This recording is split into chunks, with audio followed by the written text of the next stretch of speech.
Ahora sí, ya, este es nuestro nuevo tema, ¿no? Circuitos en corriente alterna. ¿De dónde nace, les decía, no? Aquí está. Nace de esta idea, de donde tenemos dos imanes, norte y sur. Si tenemos estos dos, norte y sur, ¿qué es lo que se está generando entre ellos? Se está generando varias líneas de campo magnético. Y si existen varias líneas de campo magnético, existe lo que conocemos como el flujo magnético. Aquí está, más esquematizado, ¿no? Y yo les he dicho, ¿no? Cuando tengo un flujo magnético y entre ese flujo magnético yo pongo una espira, ya sea circular o cuadrada o de cualquier forma, en los terminales de esa espira, les he dicho, ¿qué va a existir? Les he dicho, se va a existir lo que conocemos como, ¿qué? A ver, por ley de Faraday, ¿qué existe? Existe voltaje, ¿ya? Entonces, ese voltaje, ¿cómo va a estar, o mejor dicho, en qué va a estar dado? ¿En función de qué va a estar dado? ¿No? Les he dicho, si existe un flujo, existe una espira, se va a generar un torque. Entonces va a existir movimiento. Y si existe movimiento, va a existir lo que conocemos como frecuencia angular, ¿no ve? O como ustedes lo han conocido desde el PREF, velocidad angular. Pero a partir de ahora, para nosotros va a ser frecuencia angular, ¿ya? Va a depender de esta variable. Pero ¿de qué más va a depender? Va a depender, ¿no? La posición inicial de la espira, ¿no? Fíjense, aquí está mi flujo magnético. Si en la posición inicial, ¿no? No, fíjense esto. Recuerden, nosotros trabajamos siempre con el vector área, ¿no ve? Y el vector área, ¿qué es? Un vector normal al elemento, ¿no? Entonces, este vector normal del área con el campo magnético va a formar un ángulo tita. Pero como está girando, este ángulo tita va a variar, ¿no? Ah, entonces recuerdan lo que hemos hecho, ¿no? En el primer parcial. Hemos obtenido una fuerza electromotriz en función de una onda sinusoidal, ¿no ve? Y ese resultado está aquí. Ahora ya sabemos por qué la corriente alterna es alterna justamente, ¿no? Entonces, fíjense, ese voltaje que vamos a medir nosotros en el terminal de esa espira va a ser esto. Va a ser un voltaje máximo. Y este voltaje máximo obviamente va a estar en función de qué? El número de espiras, ¿no? Ya también puede existir la frecuencia y etcétera, etcétera, etcétera, ¿no ve? Eso va a estar dado ese voltaje máximo. Esos valores ya no me interesan a mí. Ahora lo que me interesa es obtener simplemente este valor máximo. Pero ¿por qué corriente alterna? ¿No? Porque va a estar acompañada de una función trigonométrica oscilante. En este caso es la función trigonométrica seno. ¿Seno de qué? Omega t. Y fíjense, ¿dónde está omega? Ah, es la velocidad angular a la que gira, ¿no? Entonces, si graficamos esta onda, ¿no? Obtenemos lo siguiente. Obviamente una onda sinusoidal, pero si hablamos de ondas sinusoidales, también tenemos que hablar de ondas periódicas, ¿o no? Tenemos que hablar de ondas periódicas. Y la onda sinusoidal, o una función conocida como función trigonométrica también, ¿no? Es una onda periódica. ¿Y a qué me refiero con onda periódica? Porque en un determinado tiempo se repite la misma onda, ¿no? A ver, nosotros haremos hasta aquí. Hasta aquí. Fíjense, simplemente esto voy a considerar. A partir de este tiempo, no consideren esto, ¿ya? No consideren esto. Consideren lo que yo voy a dibujar. Hasta aquí es un tiempo, ¿no ve? La onda. Y fíjense, a partir de este tiempo, ¿no? A partir de este tiempo t, nuevamente la onda se repite, ¿no ve? Entonces, si se repite de nuevo, es una onda periódica. ¿No? Listo. Eso es lo que tenemos que entender entonces. ¿De dónde nace la corriente alterna? Nace de esta idea, ¿no ve? Del norte y sur, ¿no? Lo que hemos conocido por la ley de Faraday, ¿no? Obtenemos una onda variable. ¿Variable por qué? Porque está acompañada de una onda sinusoidal. Y una onda sinusoidal es una onda periódica. Es por eso que es corriente alterna, ¿no? Ahora, para nosotros, recuérdense, esta formulita va a entrar mucho en nuestros cálculos, donde omega, o la velocidad angular, es 2pi por la frecuencia.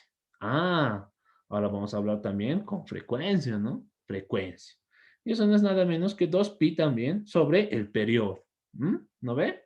Nada más, chicos. Eso de ahí nace la idea de corriente alterna. Pero. Ahora, ¿cómo representamos, no? La onda de corriente alterna. ¿Ya? Entonces, a ver, yo me voy a ir directamente a esta parte. O, ya. Para esa parte, para, ¿no? Para resolver circuitos en corriente alterna, requerimos de otra herramienta matemática, ¿ya? La cual es vectores, ¿no? Como alguien ya lo dijo, vectores. Pero para nosotros ya no se van a llamar vectores. Vectores es un término ya muy vulgar para nosotros llamarlo aquí. En circuitos de corriente alterna, nosotros lo conocemos como fasores, ¿ok? Recuérdense siempre esto, fasores. ¿Y qué es un fasor? A ver, a ustedes les pregunto ahora, el ingeniero ha avanzado eso en sus apuntes. A ver, ¿qué es un fasor? ¿Nadie? Puede entrar como pregunta teórica, ¿no? Un vector que gira. Exacto, Leslie. Y por decir solo eso, ya te has ganado tus 5 puntos, ¿no? Aquí estás Leslie, Leslie Winkle. Estamos dando a su nombre. Ya, justamente lo que dijo Leslie. Es un vector que gira a una, ¿no? A una velocidad angular constante. Y si no me cree, entonces en los apuntes del ingeniero yo he puesto un GIF, ¿no? Como conocen ustedes, para que puedan ver eso. A ver, más adelante me voy a ir. No, estos son las... No, no, no, no, no, no. Esto. ¿No? Aquí les he dicho, si quieren conocer entonces, ¿no? Aquí se los he puesto. Para ver la visualización de los fasores, dar clic en el siguiente enlace, ¿no ve? Entonces ya no voy a activar y le voy a dar clic aquí. Y a ver, no. A ver, vamos a ver, GIF. Aquí está, ¿no? Fíjense, eso es lo que quería que miren, ¿no? Los fasores, aquí están los fasores. Aquí casualmente tenemos el fasor de corriente, voltaje y su resultante, ¿no? Fíjense, es un vector obviamente, pero la característica de este vector es que está girando. Y el movimiento de ese vector, ¿no? Si nosotros analizamos en cualquier punto, ¿no? Y si unimos al final todos los puntos, fíjense lo que nos está botando. Nos está botando una onda sinusoidal, ¿no? ¿Qué les parece? Ahora sí se entiende. ¿Sí, chicos? Ahora sí se entiende la idea. Genial, ¿no ve? Ningún Oxy les va a mostrar eso, dice. Sí, Oxy dice. Sí, dice. Ok. Entonces, si entienden esto, ya van a entender lo que, ¿no? Pregunta teórica. ¿Qué es un fasor? Como dijo Leslie, es un vector que gira a una velocidad angular constante. Y si unimos, ¿no? Todos los puntos, ¿no? De ese vector, ¿qué es lo que nos está dando? Nos va a dar una onda sinusoidal. Eso es lo que describe. Listo, eso es lo que quería mostrarles, ¿no? Me salgo y aquí los apuntes del link. Listo. Ay, perdón. Eso es lo que quería mostrarles, ¿ya? Entonces, para ahora, obviamente es un vector, pero para nosotros en término vulgar ya es vector. Fasor, entonces lo vamos a llamar. Y para trabajar con fasores tenemos que recordar algunos conceptos de los vectores, ¿no? Entonces tenemos que recordar un vector en coordenadas polares o en coordenadas cartesianas. Y además, los que ya han llevado variable compleja, ¿no? También vamos a recordar lo que es la fórmula de Euler. Euler era un genio, en mi opinión, digno de admirar. Yo lo admiro. Realmente un buen matemático, ¿no? Qué hermosa identidad nos has regalado. Y esta es otra identidad que nos has regalado, ¿no? Y a la pi, ¿no ve? Más uno nos va a dar siempre cero. Qué hermosa ecuación. Es una de las más hermosas ecuaciones que nos has regalado Euler. ¿No? Y otra vez, que es, ¿no? Uno más la suma de los inversos al cuadrado, ¿no? 2 al cuadrado más uno al 3 al cuadrado. En esos tiempos, esto era un problema sumamente complicado para los matemáticos, ¿no? Y Euler ha dado una respuesta. Y ese resultado no es nada menos que pi sextos. ¿Ustedes imaginan que una serie, ¿no? De números enteros nos salga un valor irracional que es pi? Esas cosas en esa época eran, como ustedes admiran, ¿no? Jugar Dota, ¿no? Eso era el Dota de ellos, ¿no? Hay mucha diferencia, ¿no? Bueno, a modo de comentario. Listo. Entonces les decía, tenemos que recordar lo que hacíamos en operaciones con vectores, ¿no? Listo. ¿Qué más tenemos que recordar? A ver, esto ya. El voltaje lo podemos expresar en forma fasorial ahora, ¿no? Esa es la otra idea. La corriente también lo podemos expresar en forma fasorial, ¿no? ¿Qué más? A ver, ¿qué más les puedo explicar del cociente alterno? A ver, antes de ya resolver ejercicios, esto más les quiero explicar. Y el ingeniero les ha debido de explicar esto. Y esto mayormente entra, ¿no? En lo que son las preguntas teóricas, ¿no? A ver, circuitos de corriente alterna con resistencia pura, ¿ya? En el simulador también les voy a enseñar esto, pero creo que hoy día no. El siguiente sábado o en la clase de recuperatorio les voy a enseñar, ¿ya? Estas son las ecuaciones, ¿no ve? Por ley de voltajes de Kirchhoff, ¿qué se cumple? Que tenemos aquí una fuente de corriente alterna y solamente tenemos un elemento que es la resistencia. Si hacemos ecuaciones, entonces, ¿qué se cumple? Por ley de voltajes, el voltaje de la corriente alterna tendría que ser el voltaje de la resistencia. Y fíjense, se está cumpliendo eso. Pero como la fuente no, ahora ya no es continua, sino alterna, entonces esto va a ser igual a ¿qué? El voltaje máximo por la onda sinusoidal omega t. Si nosotros queremos calcular ahora la corriente, ¿no? Y la corriente, ¿cómo lo calculamos en corriente alterna? Simplemente, para un resistor o una resistencia, simplemente aplicamos lo que es la ley de Ohm.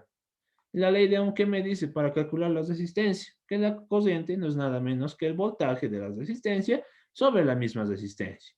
Y el voltaje de la resistencia por ley de voltajes de Kirchhoff, ¿cuánto es? Voltaje máximo por seno de omega t. Entonces, reemplazando, obtenemos esto, ¿no? Voltaje máximo sobre la resistencia por seno de omega t. Y el voltaje sobre resistencia, ¿qué me va a dar? Me va a dar corriente. ¿Pero qué corriente? Corriente máxima, ¿no? Entonces, fíjense estas dos cositas. El voltaje con la corriente van a estar en fase. No existe ningún desplazamiento. Y si queremos ver eso, aquí está la onda resultante, fíjense. Entonces, este es nuestro voltaje máximo, ¿no? El naranjita. Ahora, si graficamos la corriente va a estar superpuesta. Lo único que va a variar es la amplitud de la onda.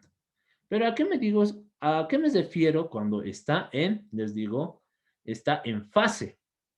Me refiero a lo siguiente. Fíjense el punto de inicio. El punto de inicio con el punto, el punto de inicio del voltaje máximo con el de la corriente coincide en el eje del tiempo, ¿no ve? Vamos a ver, avanzando. Pum, pum. Obviamente aquí va a haber una diferencia. Pero nuevamente cuando lleguen al eje del tiempo, ¡pum! Van a coincidir, ¿no ve? Entonces, a eso lo llamamos que están en fase, ¿ok? Entonces, la resistencia no altera prácticamente la fase de la fuente de corriente alterna. Ok. Es lo que tenemos que rescatar de este pequeño concepto. La resistencia con la fuente siempre están en fase, ¿no? Pregunta teórica. Les pueden preguntar algo así, ¿no? A ver, una fuente de corriente alterna, ¿no? 3 coseno puede ser.